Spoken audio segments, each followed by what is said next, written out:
Hello and welcome everyone. I'm back with another chapter review of Undead Unluck. We're here with chapter 203 entitled Sound Mind, Strong Body. This chapter actually starts off with the results from a popularity poll of Undead Unluck in Japan. This is actually the 4th anniversary of Undead Unluck, which is insane to me because I still remember picking up chapter 1 like it was yesterday. But that's all the way 4 years ago now. All the way in 2020, right before the pandemic even. And we've come such a long way and this manga's grown into such an amazing story. I still remember from the first few chapters I knew this manga was going to be insane, it was going to be great, and I believe my prediction has held up. It is an insane manga, the anime went amazing, they did such a good job with it, the animation was incredible. I'm just really happy this manga's gotten its fair shake and it's still around. Anyway, so the results of the popularity poll goes like this. Fuko in first place with 8,249 votes. Tatiana is in second place with 8,151 votes. Feng is in third place with 8,109 votes. Julia / Juiz, which I guess they just grouped her in as one character, which I guess makes sense. They are the same character technically, but I could see an argument for saying they are different characters and they should have been voted differently. But anyway, she's in fourth place with 6,640 votes. That's the biggest swing in votes from first, second, third to fourth. Fourth to third has the largest gap. So everyone in Japan really loved those top three. Andy is in fifth place with 6,589 votes.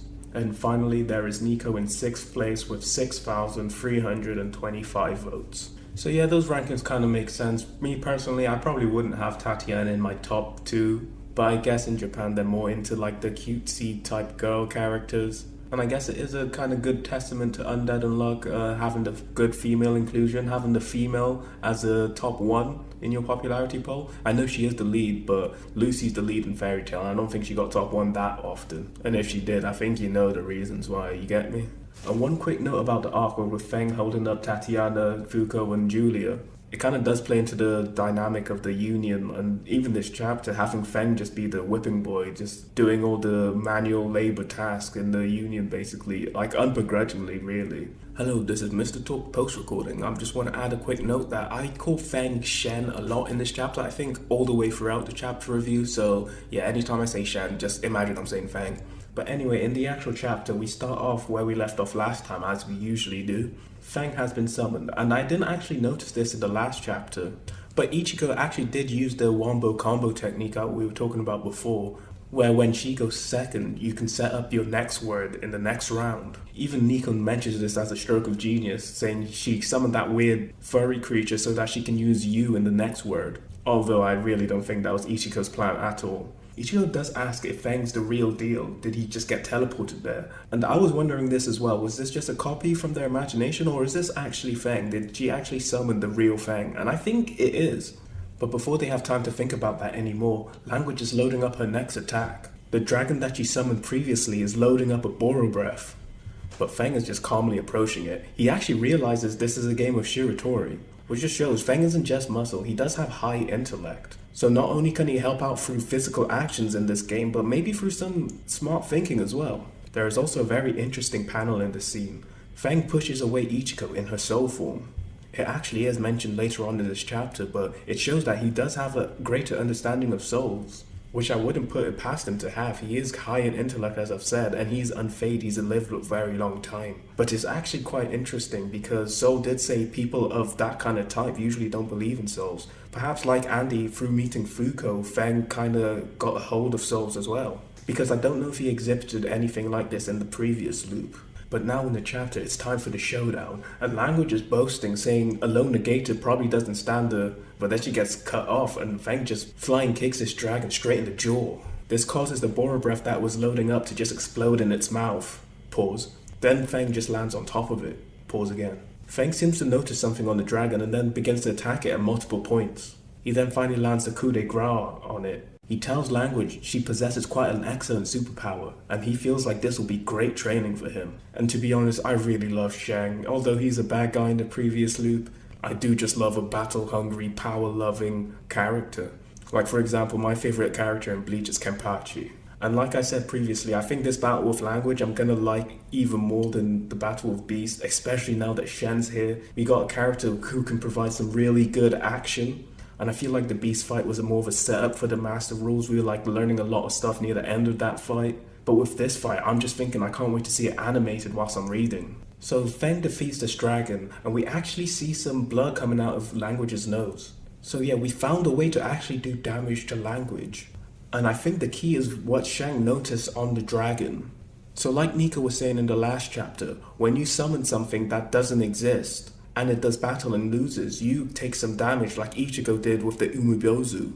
And I'm thinking it's probably because when you create something that doesn't exist, you have to enforce some of your soul into it to make it exist. And what Feng noticed on the dragon was parts of Language's soul. So that was the weak point to the dragon. So now that the dragon is defeated, Nico and Ichigo are just singing the praises of Shen. Nico's hugging him, Ichigo's slapping him on the back. But Shen just looks very unbothered by all of this. Nico says that they're counting on Shen.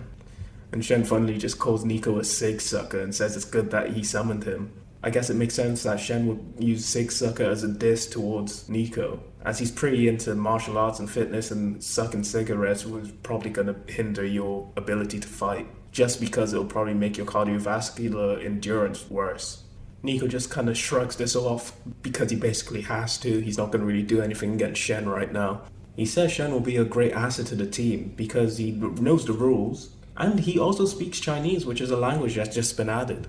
But how Shen basically boils this whole situation down is, if he continues to string words together, then there'll be an endless supply of powerful opponents for him to fight against, which is the type of fighting spirit that I love. But for Nico and Ichigo, they're not as much of fans of this bloodlust. Language even internally thinks that it was a bad move for them to summon someone like Shen, because words alone will not move him. So anyway, the game of Shiritori continues, and Language decides to use the letter E and goes for the word evolution. We then see all these like symbols and glyphs start to like wrap around her, and she starts to like suck them in and eat all of them. She also says that she'll be adding a new rule. From now on, you have to declare 2 words. And Language is now in her phase 3 form. And in this form, she's now a full adult. And the building on top of her head, it was before like broken and crumbled away. Now it's back to its full glory, I guess. Now in previous chapters, I was wondering how does an Uma go into its phase 3? I was thinking maybe there was a time limit, or maybe the struggle of a battle pushed them into a phase 3. But now I'm just thinking there isn't a unified way for an Uma to go into a phase 3. I think it might just be special depending on the Uma. And it would still make sense because of that line that I'm drawing all this like thought from. Fuku said that even beasts can get a phase 3. So that implies that not all Umas can have a phase 3. So if they all have different conditions to get to a phase 3, that still makes sense. Maybe they all can go into a phase 3, but not all of them know how to. So now it's Language's turn again, and she adds the language Latin. Then for her words, she summons Sun and Luna. Nico is quite rightly confused. He says Sun and Luna? That's not what the sun and moon look like. And obviously without the memories from the previous loop, he has no idea he's actually facing up against his final opponent. And at this point I'm thinking, it's Jova, how could they beat these guys? But Language does clarify that even at her current strength, she can't perfectly replicate their power. And that makes a lot of sense, because how are you going to create your creator basically? Language also summoning Luna to fight shows that she actually is powerful like I was saying before, and maybe she's even more powerful than Sun. But we don't know that for certain right now, but at least we do know she does have strength. Even whilst facing these monstrosities, Shen is raring to go. But Nico stops him and tells him it's not time to be goofing off. Shen just responds, if it's not time to be goofing off, you should just let go of Ichigo then and gain Unforgettable. He says anyone who's unable to sacrifice one person to become stronger has no right lecturing him, and he says he has a plan, and that these apparitions produce quality practice dummies. And although they're not at full power, it's still pretty insane that Shen's just calling the gods of this world basically practice dummies. Nico stops Shen again and basically says, yeah, maybe the person I was 43 years ago, I would have considered sacrificing Ichigo so I could get stronger. But since meeting Fuko, he's changed. He's no longer an egotistical slave to logic. And he asks Shen if he hasn't realized it too. The limits of going in alone, and that there's strength that surges up when you press on to help someone else. Shen moves Nico out the way again, and then calls him by his full name, Nico Vorgel, which I think shows that Shen's earned some respect for Nico, and he's no longer calling him a sig-sucker anymore. Shen asks Nico what's the ending letter of your next word, and Nico tells him it's either going to be the Chinese U or the Japanese Do or To. So the word Nico used is absolute nulla, which I'm confused by the rules of the game. Isn't that 2 words? And then we're about to see Shen's going to use another word. I don't know if Nico is using 2 words and Shen is using 2 words, and then next chapter it'll be start off with language's turn, or if it's just meant to be 1 word. I'm not sure. But anyway, absolute nulla is what I'm guessing is absolute 0. So Nico basically just freezes Sun and Luna. And Nico's being such a staunch scientist, his imagination of absolute 0 is probably pretty concrete, like it means 0k, no particles are moving. And I guess that would be great opposition against these godly figures if you just stop them moving completely. Then Shen hits him with the Tofu Dando Kyakyu, Eastern Wind's ballistic kick. Nico's impressed that Shen has a technique like that, but Shen just said he improvised.